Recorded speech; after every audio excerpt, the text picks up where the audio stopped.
So next exercise text placing in line path. So இதுதான் procedure. இதை follow பண்ணோம் அப்படின்னா ஃபைனலாக இது ரொம்ப ஈஸியாக இருக்கும். ஸோ இதை இன்னொரு நேம்லேயும் சொல்லுவாங்க, ஃபிட்டிங் டெக்ஸ்ட் டு பாத் அப்படின்னு சொல்லுவாங்க. ஸோ மீனிங் ஒன்று தான். நம்ம டெக்ஸ்ட்டை ஏதோ ஒரு பாத்தில் செட் பண்ணுறோம். அது கர்வாக இருக்கலாம், இல்லை என்ன ஷேப்னாலும் இருக்கலாம். ஸோ ஒரு டெக்ஸ்ட்டை நம்ம எப்படி அந்த ஷேப்பில் ஃபிட் பண்ணுறது அப்படின்னு பார்க்கலாம். ஸோ இது மெயினாக லோகோவில் யூஸ் பண்ணுவாங்க. ஸோ இதுக்கான அவுட்புட் இந்த மாதிரி தான் வரும். ஸோ இதை நம்ம எங்கெல்லாம் யூஸ் பண்ணலாம் அப்படின்னா லோகோவில் யூஸ் பண்ணிடலாம்.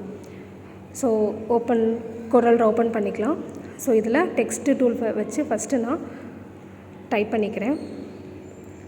ஸோ பிஃபோர் தட் நம்ம டாப்பிக்கில் ஃபஸ்ட்டு கிளியராக இருக்கணும். அந்த டாபிக் வந்து கரஸ்பாண்டிங் என்ன சொல்ல வருது. இங்கே வந்து டெக்ஸ்ட்டு பிளேசிங் லைன் பாத் அப்படின்னாலும் ஃபிட் டெக்ஸ்ட் பாத் அப்படின்னாலும் மீனிங் ஒன்று தான். ஸோ ஜஸ்ட்டு சைஸ் இன்க்ரீஸ் பண்ணிக்கிறேன். அண்ட் தென் ஃபாண்ட் வேணால் நம்ம மாற்றிக்கலாம். அண்ட் தென் கலர் சேஞ்ச் பண்ணிக்கலாம். இது அஸ் யூஷுவல் நம்மளோட விஷ் தான்.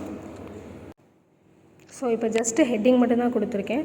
ஸோ நெக்ஸ்ட் என்ன பண்ண போகிறேன் அப்படின்னா இதை ஜஸ்ட் ஒரு சென்டரில் பிக் டூல் வச்சு அட்ஜஸ்ட் பண்ணிக்கலாம். அண்ட் தென் ஒரு சர்க்கிள் ட்ரா பண்ணிக்கிறேன்.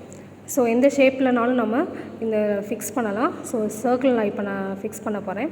அண்ட் தென் ஒரு டெக்ஸ்ட்டு டூலில் எதுனாலும் டெக்ஸ்ட்டு ஜஸ்ட் ஒரு டைப் பண்ணிக்கலாம். டைப் பண்ணிவிட்டு இப்போ இந்த டெக்ஸ்ட்டு இப்போ நான் டைப் பண்ணுறேன்ல இந்த டெக்ஸ்ட்டை தான் இந்த சர்க்கிள்குள்ளே நம்ம எப்படி கொடுக்க போகிறோம் அப்படின்னு நம்ம பார்க்க போகிறோம். ஜஸ்ட்டு நம்ம எதுனாலும் கொடுத்துக்கலாம். So text placing circle. So அடுத்து பிக் டூல் மூலமாக நம்ம இங்கே செலக்ட் பண்ணுறதுக்கு முன்னாடி டெக்ஸ்ட்டு டூலில் இருக்கணும். அதே மாதிரி டெக்ஸ்ட்டு மெனுவில் போயிட்டு ஃபிட் டு டெக்ஸ்ட்டு அதை கொடுத்தீங்க அப்படின்னா இப்போ நான் எதுவுமே கிளிக் பண்ணலை, ஜஸ்ட் நான் மூவ் பண்ணால் அப்படின்னாலே எந்த இடத்துல ப்ளேஸ் ஆகும்னு காமிக்கும். ஸோ ஜஸ்ட்டு வச்சு கிளிக் பண்ணிட்டோம் அப்படின்னா அவ்வளோதான்.